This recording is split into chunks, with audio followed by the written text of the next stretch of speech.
Welcome to my channel. Please like and subscribe. Thank you. በስመ አብ ወወልድ ወመንፈስ ቅዱስ አሐዱ አምላክ አሜን።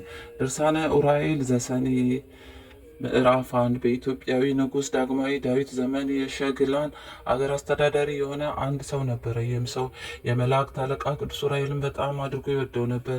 የዚህም ሰው አባቱ አስቀድሞ የትግራይ አገር አስተዳዳሪ ስለነበረ እርሱንም ንጉሱ መስፍን አድርጎ ሾመው። የተወለደው አክሱም ሲሆን ትውልዱ ነገዱ በንጉሥ ሰለሞን ዘመን ከልጁ ጋር ታቦተ ጽዮንን በመከተል የሰራዊቱ ሹሞች ሆነው ከመጡት ስማቸው ዮፍታሔና ጌዴዎን ከተባሉት ወገን ነው። እነርሱም ንጉሱ ሰለሞን ልጁን በእናቱ አገር በኢትዮጵያ አንግሶ በላከው ጊዜ ከእስራኤል ልጆች ጋር አብረው የመጡ ናቸው። ስለዚህ ነገር ንጉሥ ዳግማዊ ዳዊት ይህንን መኮንን በትግራይ መሳፍንትና መኳንንት ላይ የበላይ አለቃ አድርጎ ሾመው። ነገር ግን ይህ መኮንን ልጅ ስለሌለው መካን በመሆኑ ሁሉ ጊዜ ወደ እግዚአብሔር ያዝንና ይተክዝ ነበር። ከዕለታት በአንድ ቀን በሸግላ ሀገር ደብረ ማህው ከምትባል ቦታ አምላክን ከወለደች ከእመቤታችን ከቅድስት ድንግል ማርያም ቤተ ክርስቲያን ውስጥ በመላእክት አለቃ በቅዱስ ዑራኤል ስዕል ፊት በጉልበቱ ብዙ ጊዜ እየሰገደ እያለቀስ ነበር። ከዚህም በኋላ ቅድስት በሆነች በሶስትነት ካለመኖር ወደ መኖር ሁሉን አምጥተ የፈጠርክ ትዕቢተኛውን የምታዋርድ ትሑቱን የምታከብር የመላእክት አለቃ የቅዱስ ዑራኤል አምላክ ሆይ ሁሉ ይቻልሃል፣ የሚሳን የለም አለ። የቅዱስ ዑራኤል ጌታ ሆይ አንተ ይቅር ባይና መሐሪ ስትሆን በኃጢአቴ ነው ወይስ በተንኮሌ እኔን ባሪያህን ለምን ቸል ትለኛለህ? እኔ ዘራቸው እንደ ሰማይ ኮከብና እንደ ባህር አሸዋ አበዛዋለሁ ስትል ለወዳጅ ለአብርሃምና ለልጁ ለይስሐቅ ለባለሟል ለያዕቆብ በማይታበል ቃል ኪዳን የሰጠውን ቃል ኪዳን አስብ። ቀድሞም ሆነ ዛሬ ፍጥረትህን ሁሉም የፈጠርክ አንተ ነህ። አሁንም ጸሎቴን ልመናዬን ስማኝ፣ የልመናዬንም ጩኸት አድምጠኝ። በእናትህ በቅድስት ድንግል ማርያም ትእዛዝህን በሚጠብቅ በመልአኩ በቅዱስ ዑራኤል ብለህ ያለ አንተ ሌላ አምላክ የማያውቁ እንደ አባቶቼ እንደ እስራኤላውያን ትእዛዝ የሚሰራ ደስ የሚያሰኝ ልጅን ስጠኝ አለ። እኔ ልጅ የለኝም። ጥንት በሙሴ ኦሪት ሕግና በተመረጡ በሐዋርያት ቃል ፈቃድን እየፈጸሙ የንጹሐን አባቶቼ ሹመት ለማን እሰጠዋለሁ? ዓለምን ሁሉ የፈጠርክ አንተ በመልካም አምልኮት ሆነ ፈቃድን የፈጸሙ ከባሮች እስራኤል ልጆች ሁሉ እኔ ተለይቼ በዚያ ዓለም ብቻዬን ቀረው። ባሪያ የሆነች ሚስቴም ወይም ረዳቴ ንጹሐን ከሆኑ ከካህናቶች ዘር ስለሆነች እነሆ ዛሬ ጌታዬን ሆይ ትእዛዝን የሚጠብቅ ልጅ ለዘላለሙ በማያልቀው ቸርነት ስጠኝ። ይህንንም ሰጠኝ የምል ልጅ በቤተ መቅደስ አገልጋይ በቅዱስ ወንጌል ሕግ የሚመራ እንዲሁም ሁል ጊዜ በቤተ መቅደስ ውስጥ ንጹሕ መስዋዕትን የሚያቀርብ ይሆን ዘንድ ነው ሲል ደግሞ ተናገረ። ይህንን የሚናገረው ሸግላን በምትባል ሀገር አምላክን በወለደች በእመቤታችን በቅድስት ድንግል ማርያም ቤተ ክርስቲያን ውስጥ የመላእክት አለቃ በሆነ በቅዱስ ዑራኤል ስዕል ፊት ቁሞ በጸሎትና በብዙ ለቅሶ በስግደትም ላይ ሆኖ ነው። ከጥቂት ቀን በኋላ በቅዱስ ዑራኤል በስዕሉ ፊት ቁሞ ሲጸልይና ሲያለቅስ ቅዱስ ዑራኤል ከሰማይ ወደ እርሱ መጣ። የአምላካችን የጌታችን የኢየሱስ ክርስቶስ ባሪያ ወዳጅ ሕይወት ብነ ሆይ ሰላም ላንተ ይሁን። ልመና ጸሎት በመልካም እምነት የምታደርገው ምጽዋትን ዓለም በያዘ በእግዚአብሔር ፊት ደረሰል ሲል ቅዱስ ዑራኤል ነገረው። እነሆ ሚስት በዚህም ሰሞን ትጸንሳለች፣ ወንድ ልጅም ትወልዳለች። እርሱም ለዓለም ሁሉ መምህርና ግሩም ከሆነ ከሲኦል ሞት በጸሎቱ የሚያድን አምላክን የወለደች የእመቤታችን የቅድስት ድንግል ማርያም ወዳጅ የሚሆን ነው ሲል ዳግም ነገረው። እንዲሁም ነገስታትን የሚገስጽ እና የሃይማኖት ጠላት ለሆኑ ከሃዲያን ጸር የሐዋርያትም የቃላቸው ሰይፍ የሚሆን ነው። ከኢትዮጵያ መናፍቃኖችንና ከሃዲያንን የሚያጠፋ የእውነት ካህናትን ግን የጌታችን የኢየሱስ ክርስቶስ ብርሃን ወደሆነ ቃለ ወንጌሉ በሐዋርያት ሕግ የሚመራና ስለ እግዚአብሔር ብለው ከሙሴ ጀምሮ እስከ በራክዩ ልጅ እስከ ዘካርያስ ድረስ ደማቸውን ያፈሰሱ የእስራኤልን ነቢያት ትንቢታዊ ቃላቸውን የሚያስተላልፍ ነው። በዓለም ውስጥ ያሉ የእግዚአብሔር መዘምራን ካህናት ሁሉ በድርሰቱ የቃል ምስጋና እግዚአብሔርን ያመሰግኑታል። ይህም ሰው የምስራቹን ቃል በሰማ ጊዜ ፈጽሞ ደነገጠና በማድነቅ ብቻ እህል ውሃ ሳይቀምስ 3 ቀን ጦሙን አደረ። የመልአኩ ውበት በጣም ግሩም ድንቅ ሲሆን የቃሉ ወይም ያነጋገሩ ለዛ ወይም ጣዕም ከወይን ጠጅና ከወተት ይልቅ ፈጽሞ ደስ የሚያሰኝ ነው። ከ3 ወር በኋላም የአበባው ሽታ በሚያውድበት በአበባው ወራት በጥቅምት ወር ሚስቱ ጸነሰችና ሐምሌ 7 ቀን ፍጥረቱን ሁሉ በፈጠሩ በቅድስት ሥላሴ የበዓል ቀን ወንድ ልጅ ወለደች። ሕፃኑም በተወለደ ጊዜ የመላእክት አለቃ ቅዱስ ዑራኤል ወደ እናቱ መጣና በበላዩዋ ቆሞ በሕልም ታያት። ይህ ልጅሽ አዲስ ለሆነ ሐዋርያነት የተመረጠና እንደ ጴጥሮስና እንደ ጳውሎስ መዓዛ ሃይማኖቱ የጣፈጠ ነው። በንጽህናው የእውነት ካህናት እንደሆኑ እንደ ሳሙኤልና መልከ ጸዴቅ እንደ አሮንም ንጹሕ ነው። ስሙም ጊዮርጊስ ተብሎ ይሰየም። ጊዮርጊስ ማለት የሃይማኖት ገባሬና አምላክን የወለደች የእመቤታችን የድንግል ማርያም ወዳጅ ማለት ነው። የኢየሱስ ክርስቶስ ሰማዕት የሆነ አንደ ልዳው ቅዱስ ጊዮርጊስ በቀናች ሃይማኖት የሚጋደልና በነገስታትና በጳጳሳት በሊቃነ ጳጳሳት ዘንድ የተከበረ ይሆናል። ስለዚህ ስሙን ጊዮርጊስ ብለው ሰየሙት። የሐዲሳን መጽሐፍት ይማር ዘንድ ለሐይቁ መምህርና ለአቃቤ ሰዓቱ ለአባ ሰረቀ ብርሃን ሰጡት። የቅዱሳን መጽሐፍት ትምህርት በጀመረ ጊዜ እስከ 7 ዓመት ድረስ የፊደልን ዘር እንኳን መለየት ስለ አቃተው መምህሩ ለአባቱ መልሶ ሰጠው። ይህ ልጅ ትምህርት እምቢ ስላለው ወደ አንተ መልሼዋለሁ፣ ስለዚህ እንዳንተ መስፍን ይሆን ዘንድ የንጉሥ ወታደር አድርገው አለው። አባቱም ለመምህሩ ሲመልስ እኔ ለእግዚአብሔር ካህን አገልጋይና የትእዛዙ ጠባቂ አስራት ይሆን ዘንድ ሰጥቼዋለሁ። ፈጣሪ ትምህርቱን እንዲማር ካልፈቀድክለት እንደወደደ ያድርገው። እኔ ላልቀበለውም። አንተ ልጅ አድርገ አምላኬን ያገለግል ዘንድ አንድ ጊዜ ሰጥቼዋለሁና አለው። በቃሌ እንደተናገርኩት ስዕለት የሆነኝ ዘንድ እኔ በፊቴ እንደ ኢምንት ቆጥሬዋለሁ በማለት አልፈልገውም አለው። ከዚህ በኋላ መምህሩ ከአባቱ ዘንድ ወደ ሐይቅ የባህር ደሴት መልሶ ወሰደውና ለመነኮሳቱ ረድአ ወይም አገልጋይ ያደረገው። እሱም ከቅዱሳን መነኮሳት ጋር ለበጎ ነገር መጋደልን ጀመረ። መነኮሳቱን በየጊዜው 300 ስግደትን ሲሰግዱ እርሱም ከእነርሱ ጋር አብሮ ይሰግድ ነበር። 9 ወር እንቅብ እህል ሲፈጩ እርሱም እንደዚህ ይፈጫል። የመጽሐፍት ትምህርት ሳይኖረው በእምነትና በተሰጠው እውቀት ይሰግዳል። አምላክን የወለደች የእመቤታችን የቅድስት ድንግል ማርያም ቅድስት በሆነች በስዕሏ ፊት ቆሞ እንዲህ ይላታል። የአሸናፊ የእግዚአብሔር እናት ሆይ እኔ የባሪያሽን ልጅ ለምን ችላ ትያለሽ? አባቴ ለልጅሽ አስራት አድርጎ የሰጠኝ የዚያ ደብር መነኮሳትን የረዳው ቤተ መቅደስሽን በክህነት እንዳገለግል አልነበረምን?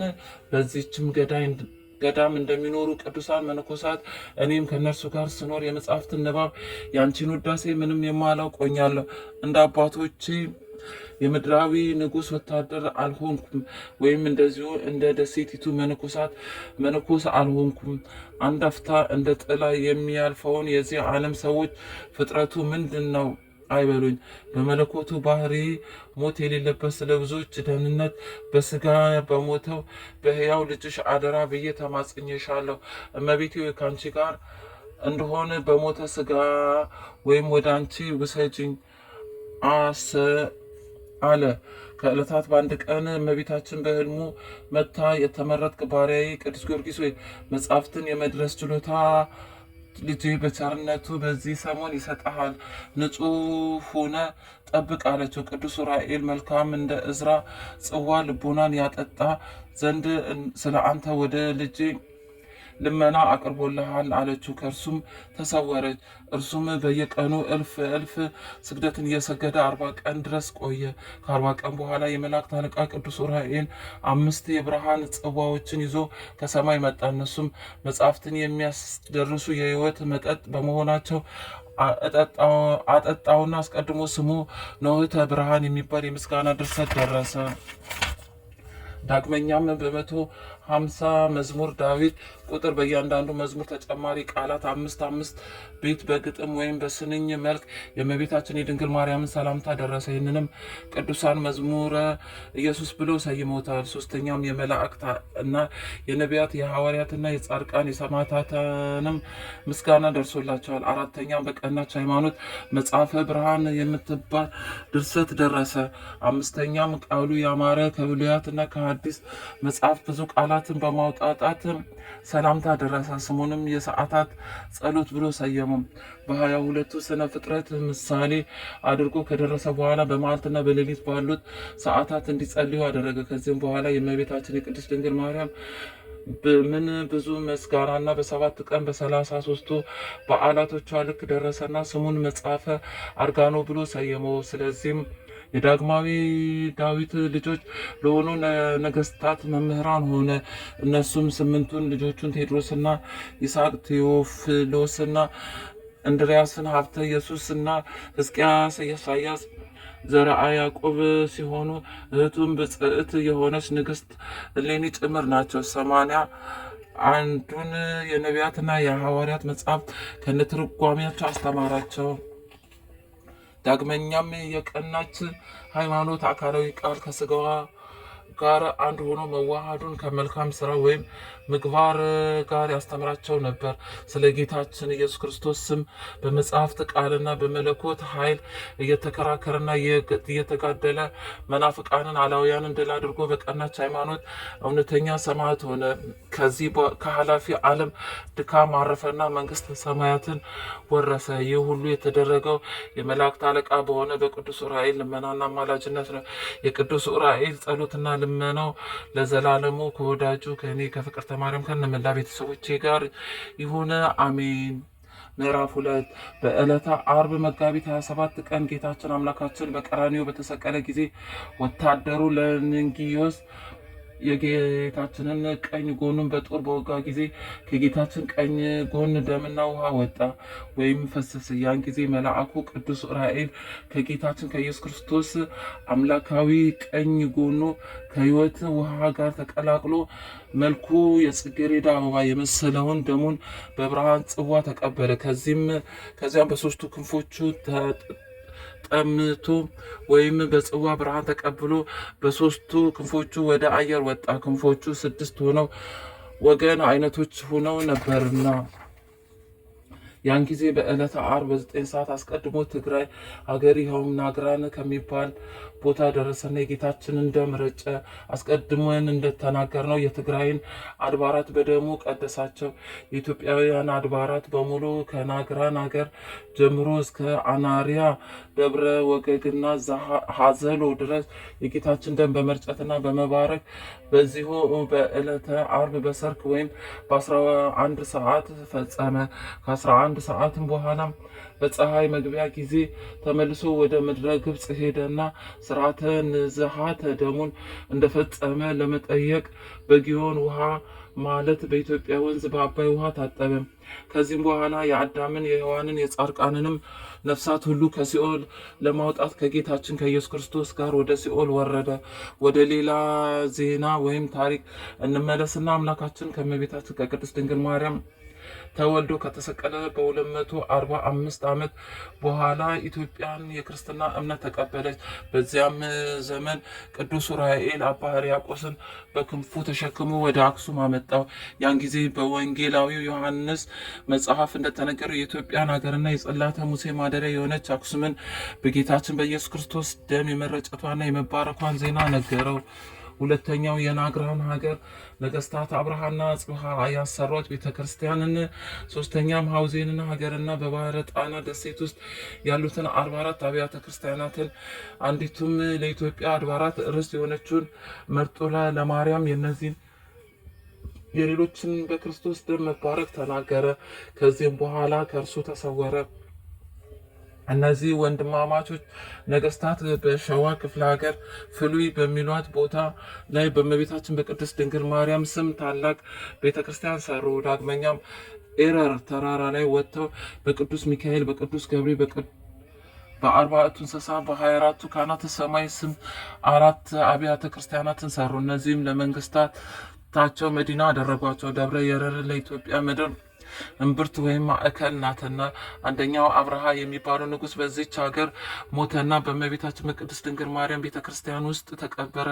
ሁለተኛው አጽብሃ የተባለው ንጉስ ሐውዜን በሚባል ሞቶ አስቀድመው በሰሩት ቤተክርስቲያን ተቀበለ።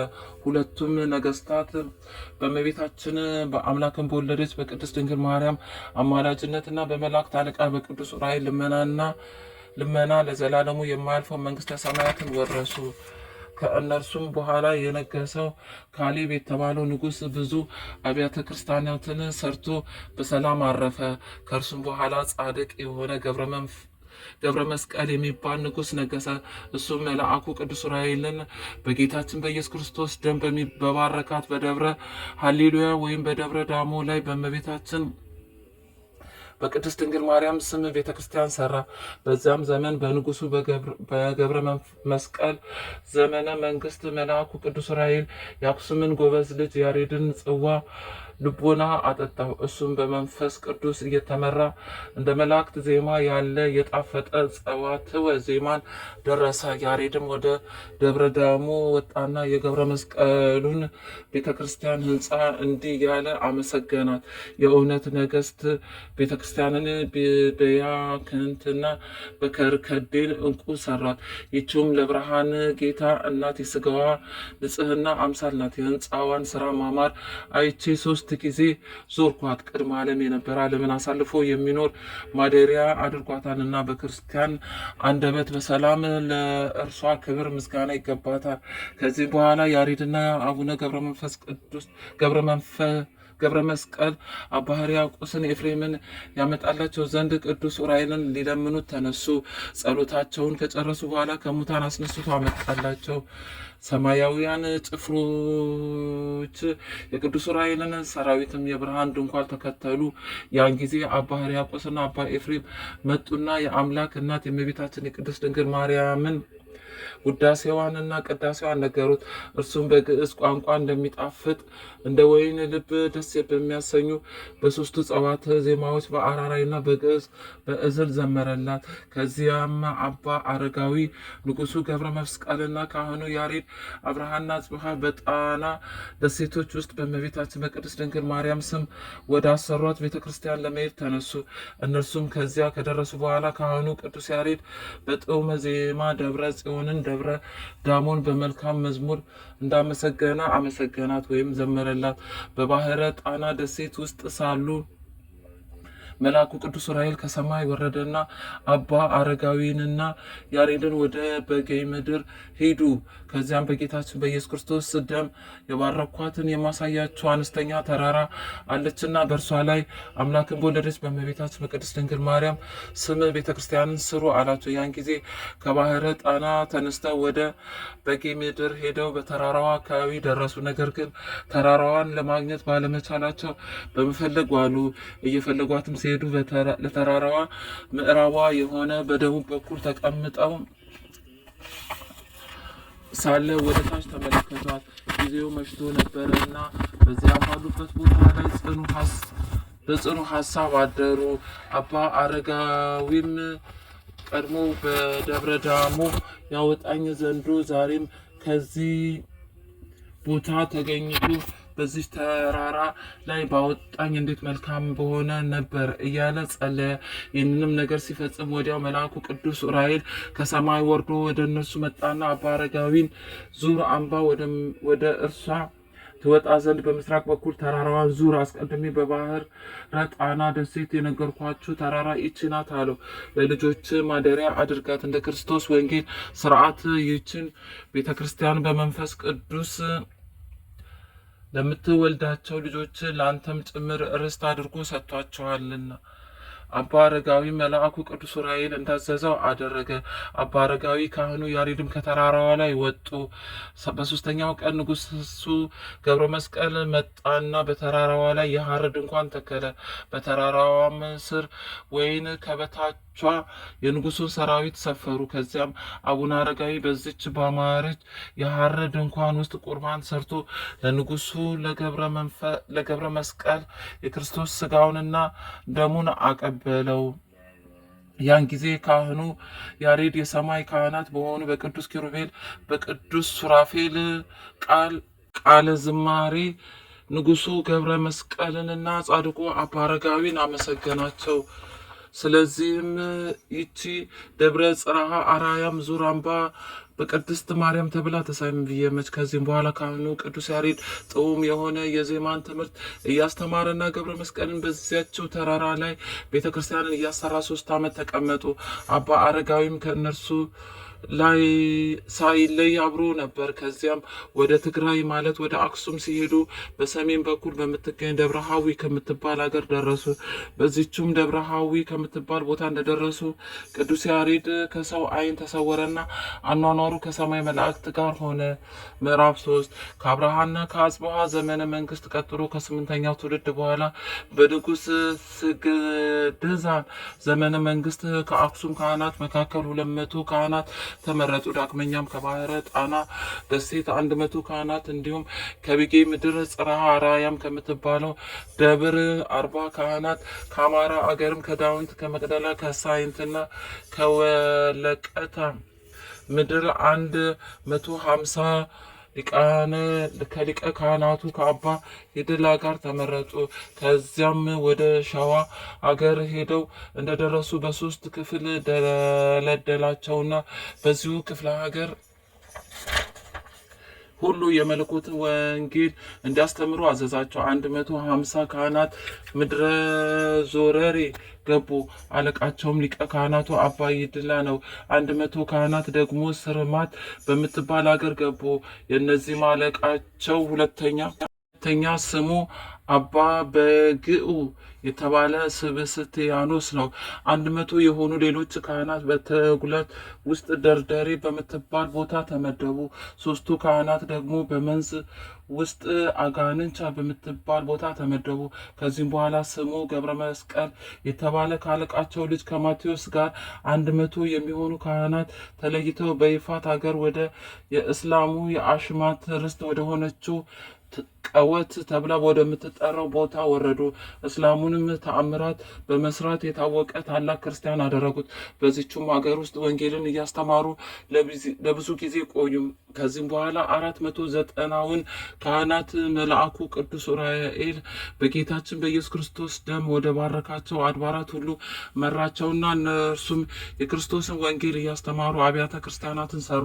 ከዚህም በኋላ የእስራኤል ልጆች መንግስት ወደ ሄጳባ ትውልድ ወይም ነገድ ተዛወረና ደጋግ ሰዎች ነገሱ። በዚያን ዘመን ደጋግ መምህራን ነበሩ። እነርሱም እዝራና አዛሪያ፣ ዳንኤልና ሚኪያስ ናቸው።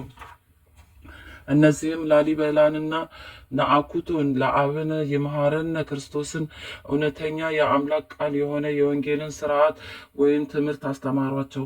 ላሊበላም ቅዱስ ዑራኤል በጌታችን በኢየሱስ ክርስቶስ ደም ከባረከው በላስታ ውስጥ ሮሃ በምትባል ሀገር ከእንጨትና ከጭቃ ያይደለ እንደ ሰም ከሚለመልም ድንጋይ ብዙ አብያተ ክርስቲያናትን ሰራ።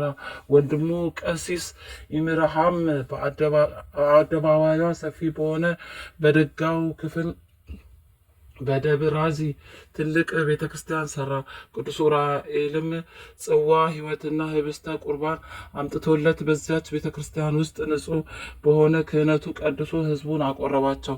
አምላካችንም መስዋዕቱን እንደ መልከ ጸዴቅ እንደ አብርሃም መስዋዕት የተወደደ መስዋዕት አድርጎ ተቀበለው። ከዚያም በዚች ቤተ ክርስቲያን ስጋዬን የበላ ደሜን የጠጣ ሰው ሁሉ ኃጢአቱ ይሰረይለታል፣ ግሩም ከሆነ ከሲኦል ሞትም ይድናል ሲል ቃል ኪዳን ሰጠው። በዚያን ዘመን በእርሱ እጅ ስጋውን ደሙን ይቀበሉ ዘንድ ከሮም ሀገር የመጡ 5000 መነኮሳት በኢትዮጵያ ውስጥ በየአውራጃዋ ተሰማርተዋል። ናአኩቶም ለአብ እንደዚሁ ከምስራቋ እስከ ምዕራቧ በምታበራ ቦታ ላይ እጅግ ውብ የሆነች ቅድስት ቤተክርስቲያን ሰራ። አስቀድመን ስማቸውን የጠራናቸው እነዚህ ነገስታት እግዚአብሔርን በመፍራት በእውነትና በሰላም በኢትዮጵያ 262 ዓመት ነገሱ። ናኩቶ ለአብ በነገሰ በሰባተኛው ዓመት አባታችን አቡነ ተክለ ሃይማኖት ተወለደና ጌታችን አምላካችን እንደ ጴጥሮስና እንደ ጳውሎስ ለኢትዮጵያ ሐዲስ አድርጎ ሐዋርያ ሾመው። አባታችን አቡነ ተክለ ሃይማኖት በተወለደ በ22 ዓመቱ ኃላፊ የሆነውን ዓለም ንቆ ከእናትና ከአባቱ ቤት ወጣ።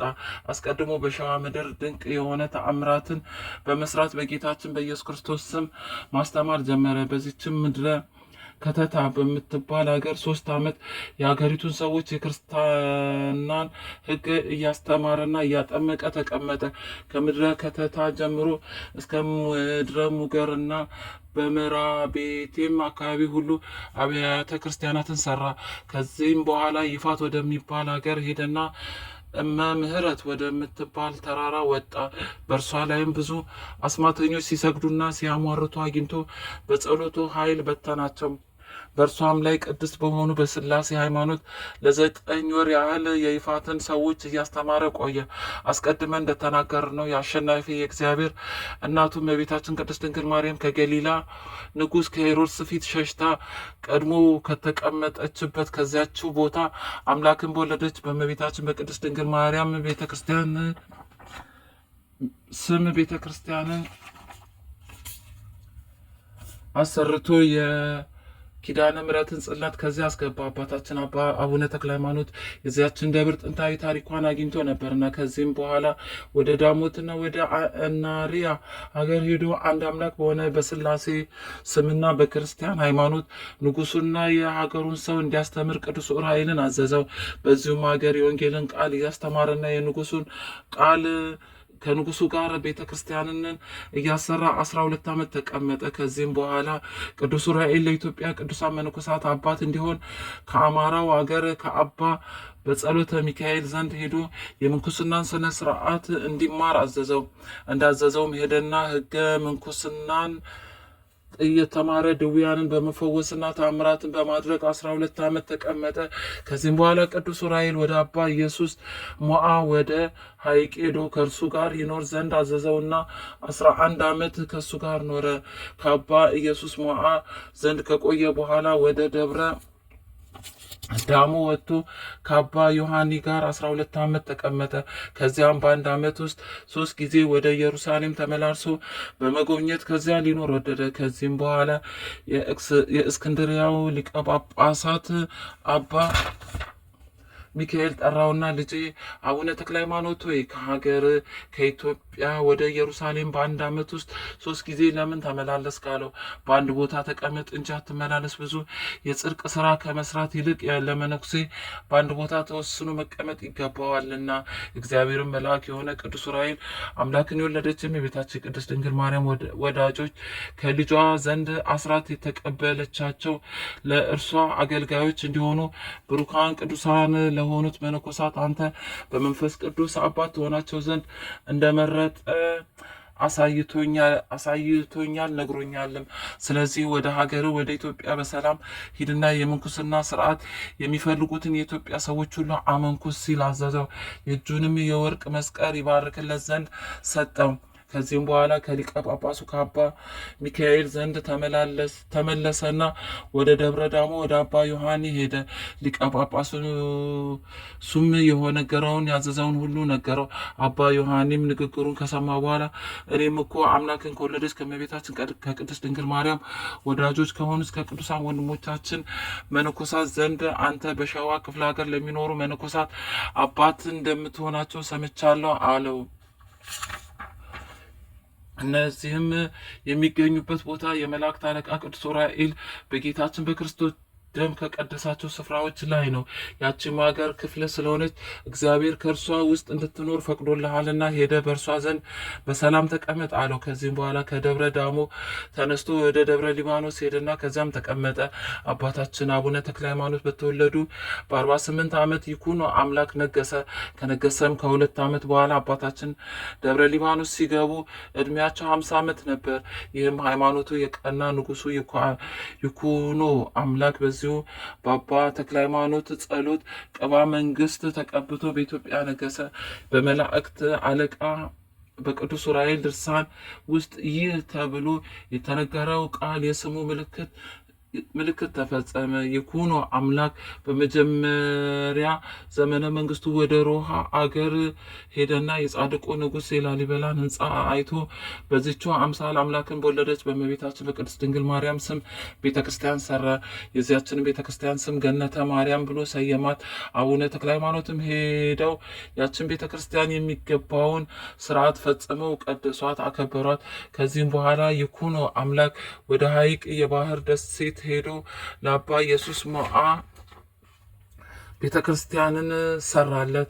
ስሟንም ደብረ ነጎድጓድ ብሎ ሰየማት። ይኩኖ አምላክ የቤተ ክርስቲያን ህንፃ በጀመረ ጊዜ ቅዱስ ዑራኤል እንደ ክረምት መብረቅና ነጎድጓድ የስድስቱ ክንፎቹንም ድምፅ እንደ ነጎድጓድ እየተሰማ ከሰማይ ወረደ። ለቅዱሳን መነኮሳት ቦታ ትሆን ዘንድ በጌታችን በኢየሱስ ክርስቶስ ደም የረጫት መሆኑን ነገራቸው። በዚቹም በሐይቅ አካባቢ 44 ቤተ ክርስቲያን ሰራ። አባ ኢየሱስ ሞዓንም በኢትዮጵያ ክፍለ ሀገር ሁሉ ባሉ አድባራት አቃቤ ሰዓትና ሊቀ ካህናት አድርጎ ሾመው። አባታችን አቡነ ተክለ ሃይማኖት ቅዱስ ዑራኤልን በጌታችን በኢየሱስ ክርስቶስ ደም በባረካቸው አድባራት ሁሉ አምላክን በወለደች በእመቤታችን በቅድስት ድንግል ማርያም ስም ቤተክርስቲያኑ ይሰሩ ዘንድ በመንፈስ ቅዱስ የወለድካቸው ልጆችን ሁሉ አምጣልኝ አለው። አቡነ ተክለ ሃይማኖትም በእጁ ቆብና አስኬማ ከተቀበሉት ቅዱሳን መካከል 33ቱ መነኮሳት መረጠ። ስማቸውን ቀጥሎ የተመለከተው ነው። የትግሬው ሀገር የደብረ በንኮሎ አባ መድኃኒነ እግዚእ እና የሰለዋው አባ ዮሐንስ፣ የአብይ አዲው አባ ዳንኤል እና የጎንዡ አባ አግናጢዮስ፣ የጃናሞራ አባ በርቴሜዎስ እና የደብረ ጾፍላ ሁለተኛ አባ በርቴሜዎስ፣ የመቅደላውና የአንጎቱ አባ ዮሴፍ፣ የላይኛው በጌ ምድር አባ አሮን፣ የታህታይ በጌ ምድር አባ ቢንያምና የአገረ ሙጃ አባ ሰላማ፣ የእንፍራዙ አባ ማትያስና የቆለላው አባ እንድርያስ፣ የዜጉቦ አባ ዮሴፍ፣ የደዳው አርአነ ጸጋሁና የጸብ አምባው አባ ዮሐንስ፣ ሁለተኛው ዮሐንስ፣ የጾፍ አንጭ ገዳምና የኢየሩሳ ደብረ አባ ዮሐንስ፣ የታችኛው ወለቃ አባ ተስፋ ስላሴ፣ ደማስቆ ይትባረክ ጊዜ የአመልሳው ክርስቶስ ቤዘወነ እና የደርጋው አባ ክርስቶስ ሞዓ፣ የየዋሻውና የመርሃ ቤቴው አባ ፊቅጦር እና የእምቢዜሎ ኮሞስ አባ ጴጥሮስ፣ የኢፋቱ አባ ዮሐንስና የዮጎራው አባ ዮሐንስ፣ ያጋንቻው አባ ገብረ ናዝራዊ እና የሳፍጆ አባ ዮሐንስ፣ የጀማው አባ እንድርያስና የደብረ በጉ አባ ፊላቴዎስ፣ የሙረቱ አባ ዜና ማርቆስና የእልናቱ አባ ዮሐንስ፣ የወይባው ሀገር አባ ዮሐንስ እና የሙገሩ አባ መስቀል ሞዓ ቅዱስ ዑራኤል በጌታችን በኢየሱስ ክርስቶስ ደም በቀደሳቸው በኢትዮጵያ በተለያዩ አውራጃዎች ሁሉ አምላክን በወለደች በእመቤታችን በቅድስት ድንግል ማርያም ስም አብያተ ክርስቲያናትን የሰራ 33ቱ ቅዱሳን መነኮሳት እነዚህ ናቸው። አባ ዜና ማርቆስም እንደ አባ ተክለ ሃይማኖት የብዙዎችን መነኮሳት አባት ሆነ። በመንፈስ ቅዱስ የወለዳቸው ልጆቹ ብዙ አብያተ ክርስቲያናትን ሰርተዋልና እነርሱም የጉራጌውና የምሁሩ ፍሬ ቅዱስ እና የዋህያው አባ ገብረ ክርስቶስ እንዲሁም የአሸማቱ የእህቱ ልጅ የሆነ አባ አኖሪዎስ ናቸው። እንደዚህ ያለ ስራ ሳሉ የእነዚህን የተመረጡ መነኮሳት አባቶች የሆኑ ሁለቱ ቅዱሳን አቡነ ተክለ ሃይማኖትና አቡነ ዜና ማርቆስ እግዚአብሔርን የሚወድ እና ሃይማኖቱ የቀና የሆነ በንጉሥ ይኩኖ አምላክ ዘመነ መንግስት በሰላምና በክብር አረፉ። የእነዚህ ቅዱሳን ጸሎትና በረከት እንዲሁም ረድኤቱ መላእክት አለቃ የቅዱስ ዑራኤል ሀብተ ረድኤቱ ለዘላለሙ ከወዳጃቸው ከእኔ ከፍቅርተ ማርያም ከነ መላ ቤተሰቦቼ ጋር ይሁን ለዘላለሙ አሜን። መልክአ ዑራኤል አፈቀሮ ፈድፋደ ቅዱስ ዑራኤል ሆይ ከመልኮች ሁሉ ይልቅ ያንተን መልክአ ጸሎት እወዳለሁ። የመልክ ስነ ጸዳ በደመ ወልደ እግዚአብሔር የታተመ ነውና ቅዱስ ዑራኤል እግዚአብሔር ኃይሉን በሚገልጽበት መልአክ ብርሃናት አንተ ነህ። በዕለተ ስቅለት በደመ ወልድ ዓለምን ለመቀደስ ከሁሉ ይልቅ አንተ ተሰይመሃልና ስለ ክብር የሰማይ መላእክት አደነቁ። ለተፈጥሮ ከቅዱስ ዑራኤል ሆይ ያለመናገር በጥንተ አርምሞ ከነፋስና ከእሳት ለተፈጠረው ተፈጥሮ ሰላም ላሉ ቅዱስ ዑራኤል ሆይ የይቅርታና የቸርነት ክቡር መልአክ ነህና ስለኛ ስለ ሰው ልጆች ወደ ልዑል እግዚአብሔር ማልድ። አማላጅነት ዘወትር ከጥፋት ያድናልና። ለዝክረ ስምከ ከማርና ከወተት ይልቅ ለሚጥመው ስም አጠራር ሰላም ላለው ቅዱስ ዑራኤል ክፍል ክንፍ በደመ ወልደ እግዚአብሔር የተነከረ ነውና ለዓለሙ ሁሉ መድኃኒት ትሆን ዘንድ ግሩም የሆነ የእግዚአብሔር ስልጣን በክብር ከፍ ከፍ አደረገ። ለስዕርተ ርእስ ከቅዱስ ዑራኤል እሳታዊ ለሆነ ስዕርተ ርእስና ለርእስም ሰላም ላል ቅዱስ ዑራኤል ባህረ እሳትን የምታሻግር ዋናተኛ ነህና ከዚች ዓለም የጥፋት ባህር ታሻግረን ዘንድ ኃላፊ ጠፊ በሆነ አንደበታችን ሁሉ ጊዜ እንማልድሃለን።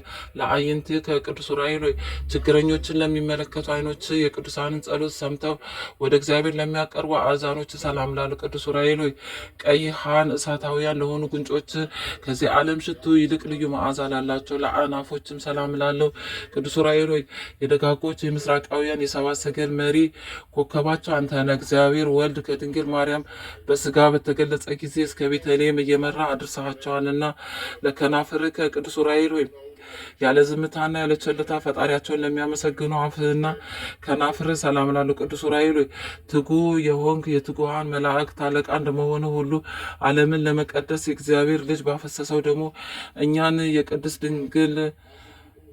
ድንግል ማርያም ልጆች አድነን፣ ቤዛም ሆነን ለቃል ከቅዱስ ዑራኤል በደዌ ስጋ በደዌ ነፍስ የተያዙትን ህሙማን ለሚፈውስ ቃልህና እስትንፋስ ሰላም ላሉ ቅዱስ ዑራኤል ሰማያዊ አገልጋይ ካህን ነህና ምድርን በከበረ በክርስቶስ ደም እንደባረካት እንደዚሁ ቤተ መቅደስ ሕያው በሆነ በክርስቶስ መስቀል ባርካት። ለጉርኤ ከቅዱስ ዑራኤል የሚያስፈራና የሚያስደነግጥ መብረቅን ከተጎናጸፉ ክንፎችና መትከፍትስ ጋር ባለመለያየት በስረ ወጥነት ለሚገኙ ክሳደና ጉርኤ ሰላም ላሉ ቅዱስ ዑራኤል ክቡር የሆን ከሰማያዊ መልአክ ነህና በዕለተ ስቅለት ዓለምን ለመቀደስ በምድር ላይ የክርስቶስን ደም በምትረጭበት ጊዜ የታምራትን ቃለ ማዕነቅ ድምፅ በምድራችን ላይ ተሰማ አስተጋባ። ለዘባን ከቅዱስ ዑራኤል የምስጋና መጎናጸፊያ ለተጎናጸፈ ዘባን ሰላም ላለ የቅዱሳንን ጸሎት ተቀብሎ በፈጣሪ ፊት ለሚያደርስ እንግድም ሰላም ላለው ቅዱስ ዑራኤል የሱራፌል ጓደኛ የእግዚአብሔር ቤተ መቅደስ አገልጋይ መልእክተኛ እንደመሆነ በፊት የምንመላለስ የእኛን ጸሎታችንን ወደ ፈጣሪ አቀርብልን። የእግዚአብሔር ባለሟል የታመንክ አማላጅ ነህና ለሕንጽ ከቅዱስ ዑራኤል የመስቀል ምልክት ያለበትን የታምራትና የማዳን በትረ ተአምር ለጨበጡ እጆችና ሕንጽ ሰላምታ ይገባል። ቅዱስ ዑራኤል በብቸኛው ተጓዥ በያዕቆብ ትመሰላለ። ቅዱስ ዑራኤል በብቸኛው ተጓዥ በያዕቆብ ትመሰላለ።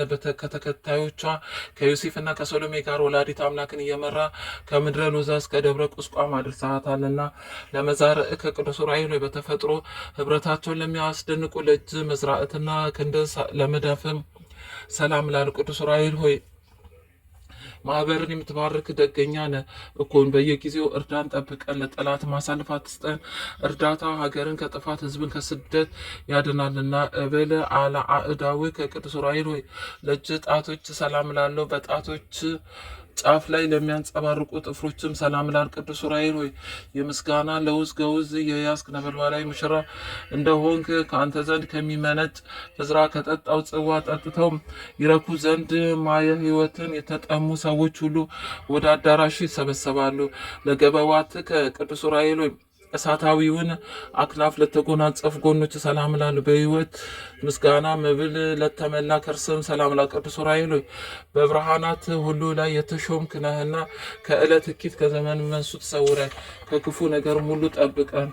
ለልብከ ቅዱስ ዑራኤል ሆይ ክህሎተ የባህሪው የሆነ የአምላክን ትእዛዝ የሚጠብቅና የችግረኞችን ሰዎች ልመና ወደ ፈጣሪ ለማቅረብ ዝግጁ ለሆነ ሕሊና ልቡና ሰላም ለቅዱስ ዑራኤል ሆይ መልካም ባለሙያ መላካዊ ገበሬ ነህና ከግብረ ዲያብሎስ እንክርዳድ የኃጥአንን ነፍስ ፍሬ በእርዳታ መንሽ አበጥረ አንጠርጥረ ለንዋየ ውስጥ ቅዱስ ዑራኤል ሆይ የመለኮት መንፈስ ኃይል አድሮ ለተቀመጠባቸው ውሳጣውያን ገንዘቦች ሰላም እላለሁ።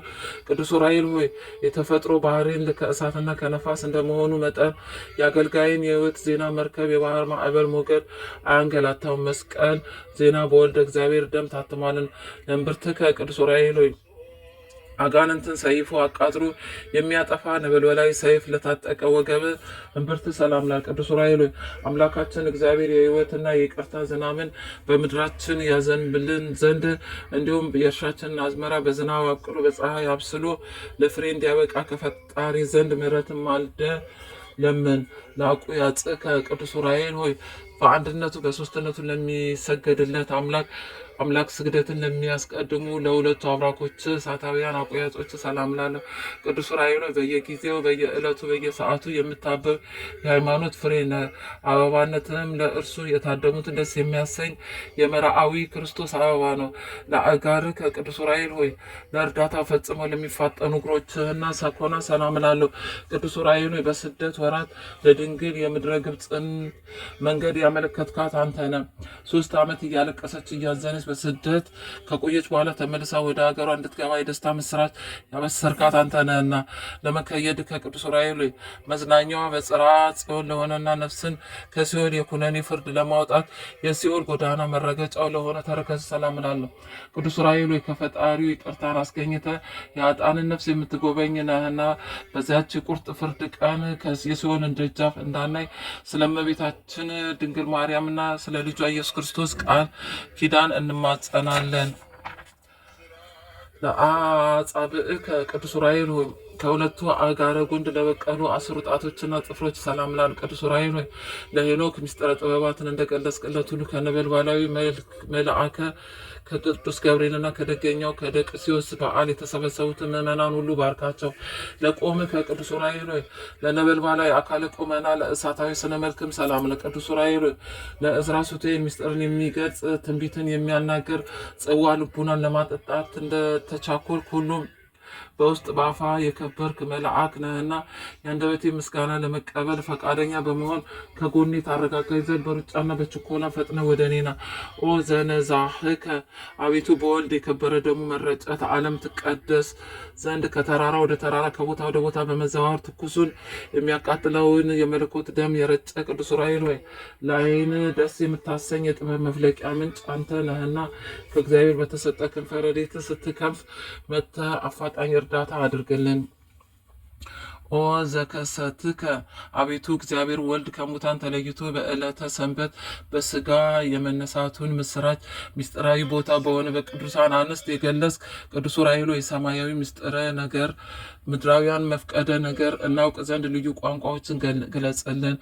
ምርት ዕለት ቅዱስ ዑራኤል ይቺ የበዓለ ሲመት ዕለት እጅግ የከበረች የተመረጠች ዕለት ናትና ከድንግል እረፍት በኋላ ቃል ኪዳን የተቀበልክባት ቀን ናትና ቅዱስ ዑራኤል ሆይ በምእመናን መስቀል ላይ የተሾምክ ታማኝ አገልጋይ ካህን ነህና አሳሳች ከሆነ ከሰይጣን አገዛዝ ነጻ አውጥተህ ማህበራዊ አንድነታችንን ለሁሌ ጠብቅ።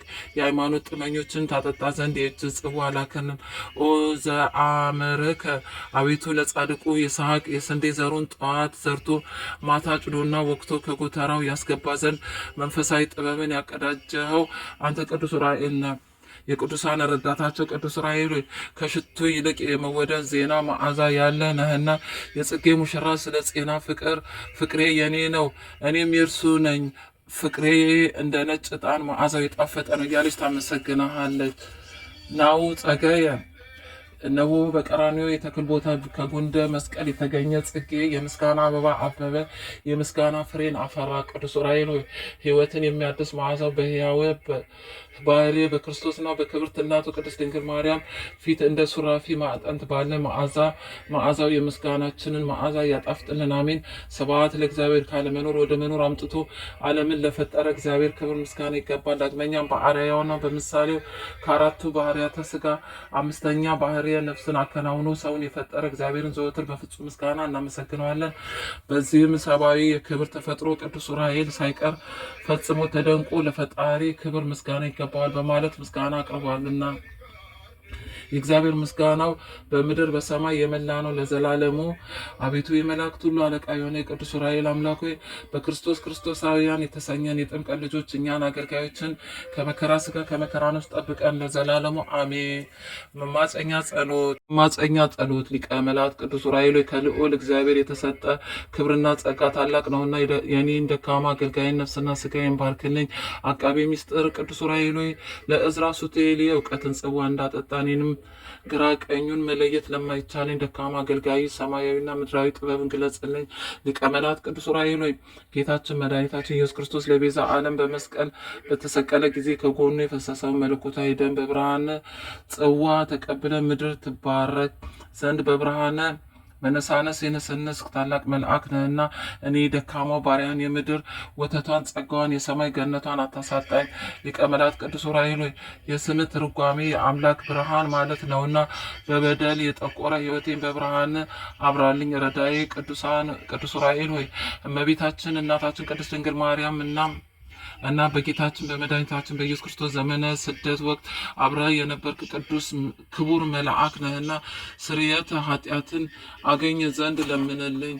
ሊቀ መላእክት ቅዱስ ዑራኤል ሆይ በስደተ እግዝእትነ ማርያም እግዝእነ ኢየሱስ ክርስቶስ ጊዜ ጌታችን መድኃኒታችን ኢየሱስ ክርስቶስ ለእናቱ ለቅድስተ ቅዱሳን ለቅድስት ድንግል ማርያም ሀገራችን ኢትዮጵያን አስራት አድርጎ ሲሰጣት አብረ የነበርክ ቅዱስ መልአክ ነህና ሀገራችን ቅድስት ኢትዮጵያን ሃይማኖቷን ይባርክልን ዘንድ አሳስብልን። ሊቀ መላእክት ቅዱስ ዑራኤል ሆይ ከአልጋ ቁራኛ ከደዌ ዳኛ አድነኝ። ሊቀ መላእክት ቅዱስ ዑራኤል ሆይ እድል ፈንታይን ፈጣሪያቸውን ከሚያከብሩና ከሚታዘዙ ደጋግ ፍጥረቶችን ጋር አድርግልኝ። ሊቀ መላእክት ቅዱስ ዑራኤል ሆይ በተሰማራሁበት አብረ ተሰማርተ ውጤታማ ታደርገኝ ዘንድ እማጸናለሁ። ሊቀ መላእክት ቅዱስ ዑራኤል ሆይ በክፋት ከተነሳሱብኝ ሰውረኝ። ሊቀ መላእክት ቅዱስ ዑራኤል ሆይ ከመሪር ሐዘን ሰውረኝ። መልአከ ብርሃናት ቅዱስ ዑራኤል ሆይ አግኝቶ ከማጣት አድነኝ። ሊቀ መላእክት ቅዱስ ዑራኤል ሆይ በክብር ተሹሞ በውርደት ከመሻር ጠብቀኝ። ሊቀ መላእክት ቅዱስ ዑራኤል ሆይ ምድራዊ ሕይወቴን ባርከ ካገኙት ማጣት ከገቡበት መውጣት የሌለባት ርስዕተ መንግስተ ሰማያትን እወርስ ዘንድ መላካዊ ጥበቃ የቃል ኪዳን ረድኤት ለዘወትር አይለየኝ ለዘላለሙ አሜን። አቡነ ዘበሰማያት ይትቀደስ ስምከ ትምጻእ መንግስትከ ወይኩን ፈቃድከ በከመ በሰማይ ከማሁ በምድር ሲሳየነ ዘለለዕለትነ ሀበነ ዮም ወኅድግ ለነ አበሳነ ወጌጋየነ ከመ ንሕነኒ ንኅድግ ለዘአበሰለነ ኢታባን እግዚኦ ውስተ መንሱት አላድነን ወባልሐነ እምኩሉ ኩል እስመ ዘአከ ይእቲ መንግስተ ኃይል ወስብሐት ለዓለመ ዓለም። በሰላመ ቅዱስ ገብርኤል መልአክ ወእግዝእትየ ማርያም ሰላም ለኪ ድንግል በሕሊናኪ ወድንግል በሥጋኪ እግዚአብሔር ጸባኦት ሰላም ለኪ ቡርክት አንቲ እማ አንስት ወቡሩክ ፍሬ ከርስኪ ተፈሥሒ ፍስሕት ኦ ምልዕተ ጸጋ እግዚአብሔር ምስሌኪ ሳሊ ወጸልዩ አብ ፍቁር ወልድኪ ኢየሱስ ክርስቶስ ከመ ይሠረይ ለነ ኃጣውኢነ ክብር ምስጋና ይሁን አንድ አምላክ ለሚሆን ለአብ ለወልድ ለመንፈስ ቅዱስ ዛሬም ዘወትርም ለዘላለሙ አሜን። መዝሙር 22 እግዚአብሔር እረኛዬን የሚያሳጣኝ የለም፣ በለመለመ መስክ ያሳድረኛል፣ በዕረፍት ውኃ ዘንድ ይመራኛል። ነፍሴ ይመለሳል፣ ስለ ስሙም በጽድቅ መንገድ መራኝ። በሞት ጥላ መካከል እንኳን ብሄድ አንተ ከእኔ ጋር ነህና ክፉን አልፈራም። በትርና ምርኩዝ እነሱ ያጽናኑኛል። በፊቴ ገበታን አዘጋጀ፣ በጠላቶቼ ፊት ለፊት ራሴን በዘይት ቀባ። ጽዋዬ የተረፈ ነው። ቸርነትና ምሕረት በሕይወቴ ዘመን ሁሉ ይከተሉኛል። በእግዚአብሔር ቤት ለዘላለም እኖራለሁ። መዝሙር 69 አቤቱ እኔን ለማዳን ተመልከት፣ አቤቱ እኔን ለመርዳት ፍጠን። ነፍሴን የሚሿት ይፈሩ ይጎስቅሉ፣ ክፉን የሚመክሩብኝ ወደ ኋላቸው ይመለሱ። ይፈሩ እንኳን የሚሉኝ አፍረው ወዲያ ወደ ኋላቸው ይመለሱ። የሚሹ ሁሉ በአንተ ሐሴት ያድርጉ፣ ደስ የሚበላቸው። ማዳንን የሚወዱ ሁል ጊዜ እግዚአብሔር ታላቅ ነው ይበሉ። እኔ ችግረኛና ምስኪን ነኝና አቤቱ ፈጥነ እርዳኝ። ረዳቴ ታዳጊ አንተ ነህና አቤቱ አትዘገይ። ኦ ስብሐት ለእግዚአብሔር ወለወላዲቱ ድንግል ወለመስቀሉ ክቡር አሜን። ሚካኤል ኦ መተንብል ካህን አርያም ሰመ ብጻ ሱራፌል ዘምሩ ሳሉ ዘምሩ ላሉ